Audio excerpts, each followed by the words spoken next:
Good morning, everyone. This is day +3 of our Messiah 2025 excursion. This is the first full day back home. I'm relatively unpacked. I've got dozens of things to do, a lot of loose ends to tie up, people I've got to respond to, different communications, and of course, I've got to get things back into order. So I'm going to be making a few observations from the Messiah 2025 event throughout the day, and just very much appreciate your prayers as we get rested up and we get back into normal operation. So this morning, what is the most important thing about coming home from the Messiah conference? Something I really missed or didn't realize I missed. I'm sure many of you who we were able to see and interact with, you're glad to be back not only home, but sleeping in your own bed, not the dorms at the Messiah University, although this year it was consistent because they assigned us the same dorm we had in 2024. Being in your familiar surroundings, everything. But you know what it was for me? And yes, I'm glad to not have all of those people around me, even though we do love you. For me, something I didn't realize I missed, it was being able to drink coffee normally in the morning. It just does something to your brain chemistry, which I was lacking for a number of days, especially not only at the conference, but in the car ride, because you don't want to drink too much liquid because you may have to stop frequently. I'm taking a short break. Thought I would walk around the backyard. What are a number of the really positive things which I picked up from going to Messiah 2025? Okay, so I got 3 things I'd like to just briefly describe.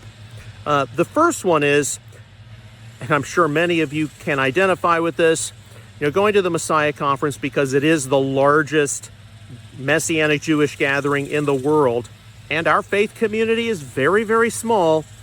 I think the number one important thing is that you're reminded how you are not alone.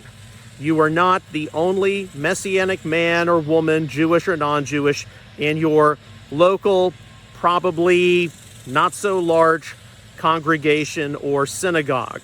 So it's important to be in a much larger pool of Messianic people. The second thing is, and this especially comes from a ministry like ours, which exhibits in the marketplace, which is a definite easy place to talk with people. The second thing is the questions you are asking, you're not the only ones who are asking. Am I the only one who sees this? Am I the only one who is concerned about that? So that's very, very helpful. And then the third thing, and this is where we have to recognize how we go to a Messiah conference in the middle of the year, and then the beginning of the year we go to the Rabbis Conference. So it's about 6 months apart.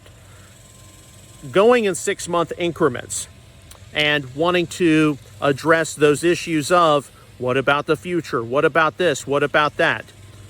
When you go to a large Messianic event and you interact with others in person, and then you talk about these things, whether positive or maybe not so much, you do have an authority which others who are just reading articles, listening to podcasts, looking at books do not have. You can say, no, I went to the event, I heard this person in person, and I can tell you that this is a live wire issue we all have to sort through.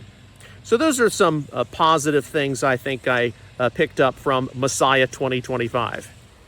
So I'm taking another break, and we're getting some sprinkles of rain here in North Texas. It's kind of nice because we are entering into a very hot season. Now, I do my best to look at the glass is half full, but whenever you go to a large Messianic event, especially the largest Messianic Jewish conference in the world, there are going to be some things you encounter which you don't really like. That's just the nature of it.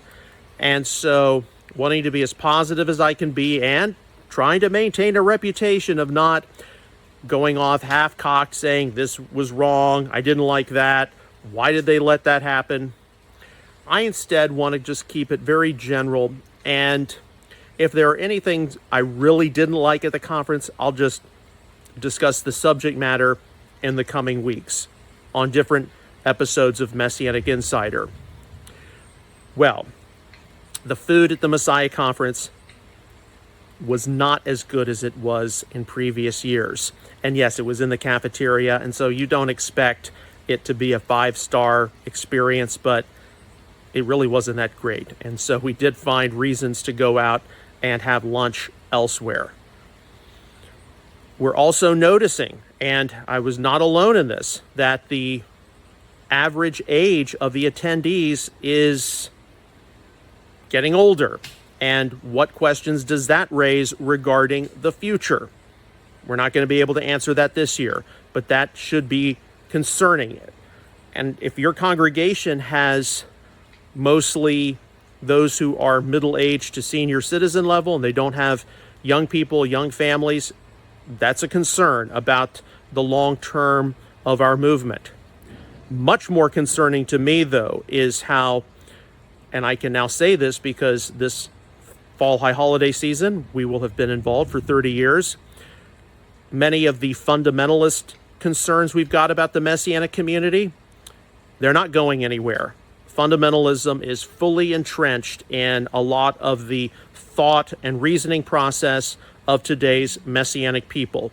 It's more obvious in the Hebrew Roots movement, which can take some very hyper-literal and rigid interpretations of different passages of Holy Scripture, but elements of that are definitely detectable in Messianic Judaism, and it's not going to go anywhere from what I can tell, which is going to make our job, Outreach Israel and Messianic apologetics, that much harder as we have now, entered into the second quarter of the 21st century. So we've got that to work through. And then, one of the things that I do look forward to at these conferences, these gatherings, I do look forward to interacting with leaders who, I don't really communicate with throughout the year. I've got to go in person to these conference events. Didn't interact with as many leaders as I have in the past, but that's just kind of a personal disappointment. When we go to the IAMCS Rabbis Conference, that could easily be taken care of. And mind you, we didn't have as many people going into the marketplace as we have in previous years because there were all these other activities. So that might be a factor too. It may just be an off year for that. So we're going to continue to move ahead with the work the Lord has given us, the second half of 2025. And I look forward to seeing what He has in store. Good afternoon, everyone. It's mid to late afternoon. Had a lot of things to get caught up on, a lot of little loose ends to tie up, a lot of people to respond to in terms of communication. Tomorrow, we begin the second half of our ministry year, so to speak. If you can split up the year between the Messiah Conference and the IAMCS Rabbis Conference. Last year, when I returned home, that's when the Lord impressed upon me that I needed to start the high school style of schedule. So I went through effectively 7 periods. Already, before leaving for Messiah 2025, I was impressed that I needed to change some things around and go with more of a block schedule, style of high school schedule, because I went to a high school that had 7 periods, and I also went to a high school that had an A day and a B day of 4 periods each. Now, we're not going to end up doing that. We're going to do more like the 4 periods every day style. So what are going to be some of the things I'll be working through. Some of you all have seen this station before in my office. That is the Outreach Israel Messianic Apologetics tablecloth. It is on display throughout the year. It's not stored. I've transitioned this station. I've done Messianic Insider episodes from this before. I've transitioned this into more of a staging area for different projects. So you can see how I've got different checklists and different things crossed out, checked off. And yeah, this is where I'm going to be coordinating the second half of the year. So among some of the things I'm going to be working on the second half of 2025, and this will probably extend into 2026, we're working on what has been labeled the big block of books. Donald Trump just had his big, beautiful bill pass, so I've got my own BBB. And it involves 6 very large major titles, things that need to be updated, and more so, things that I'm going to have to be referring to more and more frequently, so we might as well just update them now. And it looks like my work day, starting tomorrow, will begin with although I've already done some preliminary work, starting to update our massive Romans for the Practical Messianic Commentary. Then that will go into Messianic Insider, of course, our live stream. Later in the day, working through the updated Messianic Sabbath Helper. We just updated the Messianic Kosher Helper before leaving for Messiah 2025.